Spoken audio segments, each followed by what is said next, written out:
Welcome to this explainer. Look, we all know the crypto space is filled with noise, fleeting trends, quick pump and dumps, you name it. But today, we're unpacking a blueprint that flips that whole script. We are going to tear down the high-level brand architecture of the KINGFINITY project, or KFX, and see exactly how they are deliberately distancing themselves from typical crypto hype to build an ecosystem that actually mirrors a high-end financial institution. Just listen to their core mantra. Most people chase hype, we build legacy. Most people follow noise, we build kingdoms. This isn't just slick marketing copy, it's a completely different philosophy. By aggressively prioritizing long-term discipline over short-term gambling, they are signaling from day one that they're playing an entirely different game. To unpack this whole blueprint, we're going to hit 5 key areas: building legacy over hype, faces of the empire, architecting the ideal community, the 25 million KFX airdrop, and finally, beyond the limit. Let's dive right in. Part 1, building legacy over hype, and it starts with their visual identity. You know, the way a project looks completely dictates who it attracts, and KINGFINITY goes for what they actually call a Netflix meets Bloomberg vibe. Think premium, cinematic, steeped in black and gold luxury. We're talking futuristic city skylines, glowing capital flow networks, and massive treasury vaults. It doesn't scream crypto promo at all, right? It feels like you're watching a high-end financial documentary about the future of money. The contrast here is super strict. On one hand, they are actively building a visual language around sustainable wealth, dividends, and long-term compounding. But on the flip side, they literally instruct creators to avoid meme-style graphics, childish animations, and that typical fear and greed gambling atmosphere. There are absolutely no wild price predictions here. The focus is entirely on discipline. All right, moving to part 2, faces of the empire. Let's look at their 3 core personas. Instead of using cartoon mascots like everyone else, they use 3 really sophisticated personas to communicate this vision. First up, the Queenmaker. She's the elegant architect of sustainable growth.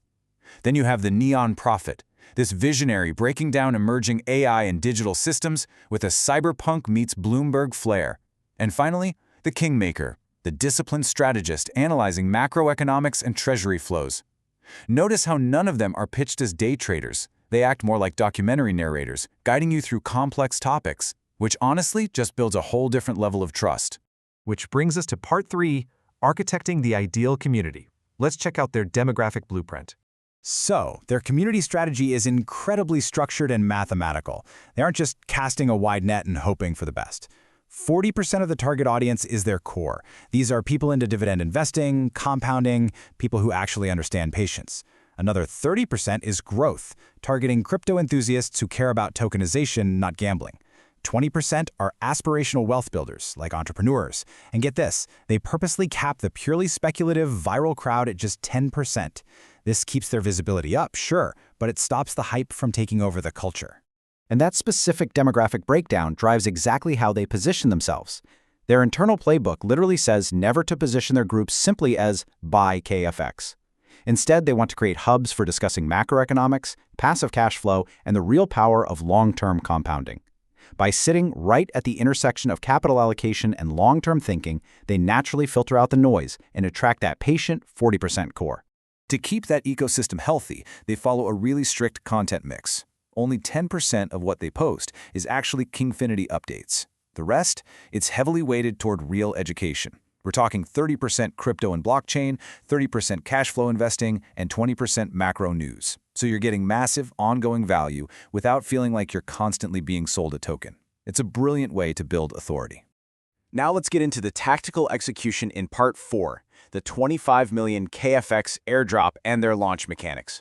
So how do you incentivize such a highly curated, intelligent audience? Well, KINGFINITY launched a massive 25 million KFX airdrop aimed at rewarding actual, real supporters through a program they call Epic Collabs.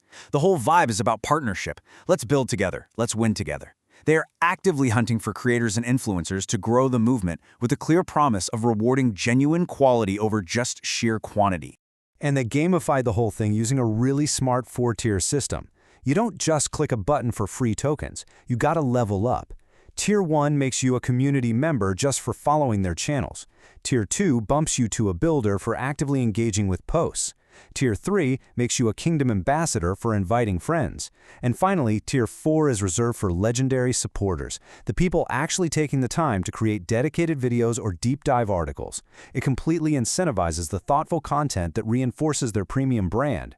To push that quality even further, there's a massive 50,000 KFX bonus pool locked in for the top 100 participants. And no, this isn't some random lottery. People are evaluated on their reach, their content quality, and their overall activity. And here's the kicker. All entries are manually verified. No bots, no fake accounts. They are fiercely protecting the integrity of this entire ecosystem. Finally, Part 5, Beyond the Limit. Let's look at the final takeaway. When you zoom out and look at the broader implications here, the KINGFINITY team has a really clear goal stated in their guides. They want you to feel like you are witnessing a modern digital kingdom being constructed from the ground up. Literally, a royal financial empire being built in public. By focusing on Treasury architecture, transparent dashboards, and macroeconomic education instead of fleeting hype, they're really trying to bridge the gap between traditional institutional finance and the wild frontier of digital assets. So I'm going to leave you with a discussion prompt pulled straight from their own community playbook. Can Treasury-backed crypto models, ones built on strict discipline, cash flow principles, and a curated long-term community, actually outperform the pure, unbridled speculation we usually see in this space? The KINGFINITY architecture is betting the house that the answer is yes, and it absolutely challenges how we look at digital asset investing. Thank you so much for joining me on this explainer. Keep questioning the noise and always look for the signal.